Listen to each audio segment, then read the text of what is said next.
শনিবার বর্ণময় অনুষ্ঠানের মধ্য দিয়ে কৃতী ছাত্রী রাজশ্রী পালকে সংবর্ধনা জানানো হয় নিদয়া দ্বাদশ শ্রেণী বিদ্যালয়ের পক্ষ থেকে। ত্রিপুরা মধ্যশিক্ষা পর্ষদ পরিচালিত উচ্চ মাধ্যমিক পরীক্ষায় মেধা তালিকায় সপ্তম স্থানে ছিলেন রাজশ্রী পাল।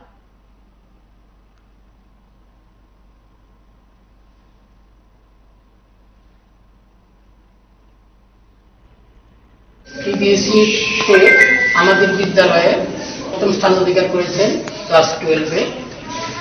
তার জন্য আমরা রাজশ্রী পাল এই অনুষ্ঠানের মাধ্যমে আমরা একটা বার্তা দিতে চাই, যাতে আগামী দিনে আমাদের যে ছাত্রছাত্রীরা তারাও যাতে তার মতন ভালো রেজাল্ট করতে পারে।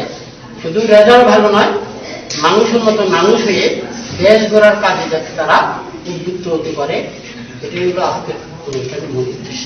আমি টিবিসি পরিচালিত 2024 ইয়ারে ত্রিপুরার উচ্চ মাধ্যমিক পরীক্ষায় টপ 10 এর মধ্যে সপ্তম স্থান অর্জন করেছি। আমার এই সাফল্যের পেছনে প্রথমত আমার মা বাবা এবং আমার স্কুল টিচার, তাদের গুরুত্ব অপরিসীম। তারা না থাকলে হয়তো এই জায়গায় যেতে পারতাম না। তো আজকে বিদ্যালয়ে এসে যে সম্মান, যতটুকু ভালোবাসা তারা দিয়েছে, তার জন্য অসংখ্য অসংখ্য ধন্যবাদ।